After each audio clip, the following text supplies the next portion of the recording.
From recess on this, Senator Whitehouse is recognized for questions. Thank you, Chairman. Mr. Secretary, I want to talk to you about Rhode Island.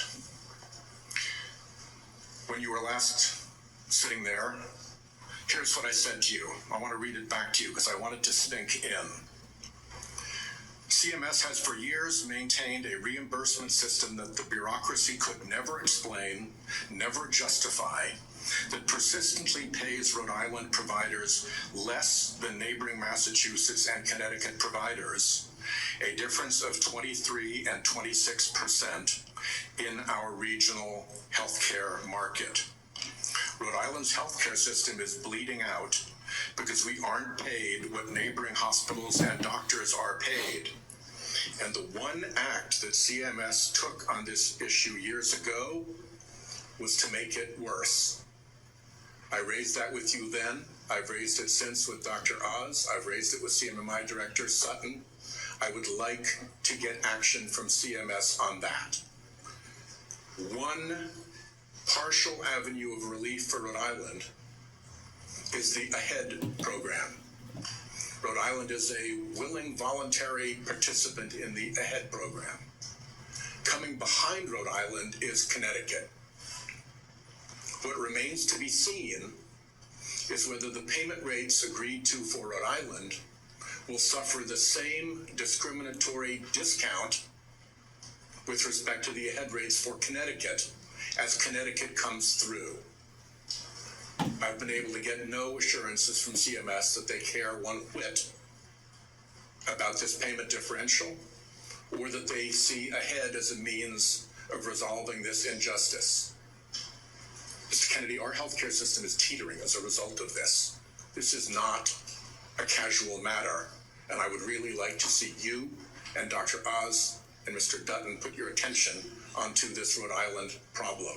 There is no conceivable justification for paying a hospital in Fall River 23% more than Rhode Island Hospital when Rhode Island Hospital provides more and better services, as recognized by the Secret Service, which will take an injured president from Martha's Vineyard to the Rhode Island Hospital Trauma Center, flying right over St. Anne's Hospital than Fall River, yet Fall River gets paid more. It makes no sense, and it has to be resolved.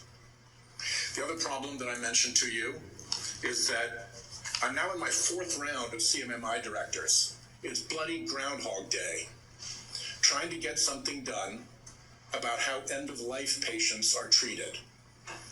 I'm offering Rhode Island as a willing example of how we can do it better.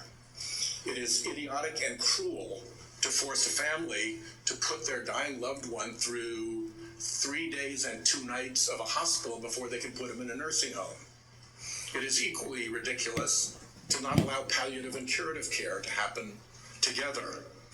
Providing home care when someone is dying, even if they can still get out of the house or into the yard, is a basic thing to ask. And to have respite care be that somebody comes to the house instead of taking a dying family member to a hospital, that's not even respite. Every single one, Mr. Kennedy, of these waivers has been granted in the past by CMMS and other circumstances. All I want is for somebody to come and work out how we do this in Rhode Island. What is our patient base that we'll do this in? How we put the waivers together? To quote your CMS director, Mr. Oz, he said, as we discussed in your office, we must re-examine how end-of-life care is addressed in this country. I'm offering Rhode Island as an example of how to make it better. I hope you will concede that right now it is not good. So, Senator, everything I need you to respond to me. You guys know where to find me. I'm up in the Hart Building. Yeah. I've reached out. We've tried for meetings, and the progress in all 3 of those areas, fixing the payment gap, getting ahead balanced regionally, and following through on our desire to do good things, improving end-of-life care with waivers you guys have already granted, has gotten me so far no place. And forgive my impatience, a lot of it predates you. I put a hold on Biden nominees because I was getting jerked around by your bureaucracy. I'd like it to end and get some progress. Yeah, you know, Senator, you raised this during my confirmation hearing said to you then, and you were very civil. You raised something that makes a lot of sense to the extent that we have the power to fix it at CMS. I'd like to do it. We've had the same kind of complaints from Vermont. But I said to you at that time, call me and let's come talk about this. You have my cell phone. You can call me anytime. I've never heard from you in 7 months. Call me up. I'd love to meet with you. I'll get Oz in the meeting, and what you're saying, particularly about the end of life, it may be something we can do something about. I want to help, and let me know. We'll try. Forgive my frustration. But you've got 30,000 employees. They could have reached out to me. They know where I live. Yes. Senator Cortez Masto. Secretary Kennedy, thank you for being here. In May, you said, and I quote, "I stand with President Trump to say, no more middlemen, no more foreign freeloaders, no more skyrocketing drug prices.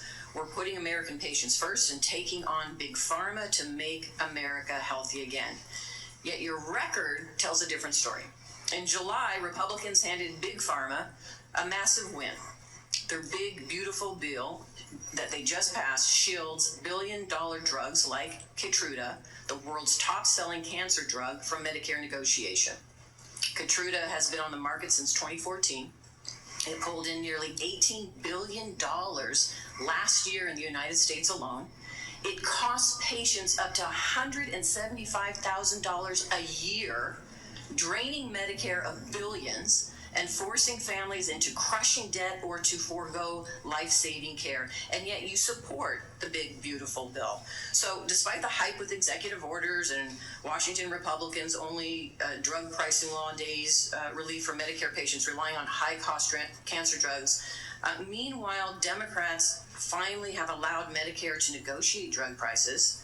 I will say that Keytruda, along with Opdivo and Darzalex, the three top-selling cancer drugs, were widely expected to be selected for Part B negotiation in 2026 for 2028 implementation. They are now, because of the actions of this administration, exempt from negotiation for at least several additional years, if not permanently. So my question to you, Mr. Secretary, is how do you justify claiming to take on Big Pharma while supporting a bill that shields drugs like Keytruda and other cancer drugs from Medicare negotiation, costing seniors and taxpayers billions, and risking the lives of cancer patients who cannot afford their necessary medication?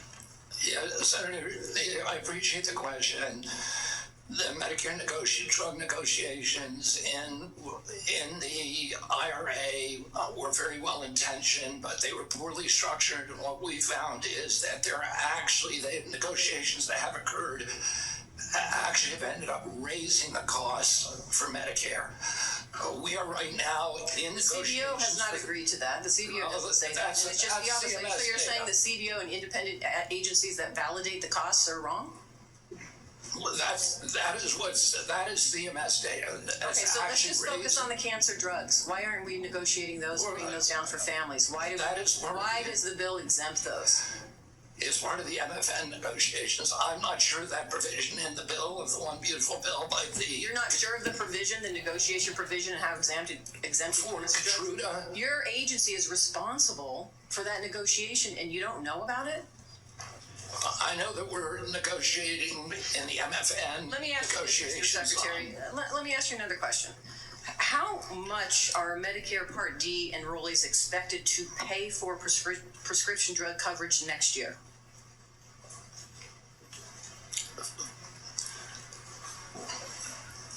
I think that is in debate right now. Let me tell you. Are you talking about the rate? They are going to pay $15 more than last year, up to $50 a month. $15 more! How much are Medicare Part B premiums expected to increase next year? I don't know. I've talked to Dr. Oz about it. I think it's 60%. Supposed to increase about 11.6% or $21.50 more each month. And again, last time you were before me, you couldn't answer the questions of the very agency and the authority that you have to address these issues. Next year, seniors and families are facing higher healthcare costs across the board, 23 million people on Medicare with a standalone Part D drug plan could see their premiums rise to $50 a month, up from $35, because the Trump administration is cutting the federal subsidy that has been keeping costs down. Part B premiums will jump 11.6% to $206 a month in 2026, one of the largest single-year increases in decades. And so for an administration that claims it is lowering costs, my question to you is, what are you going to do to keep costs down for seniors? I mean, I'm already doing I'm already keeping costs down. What are you doing to keep costs down for seniors?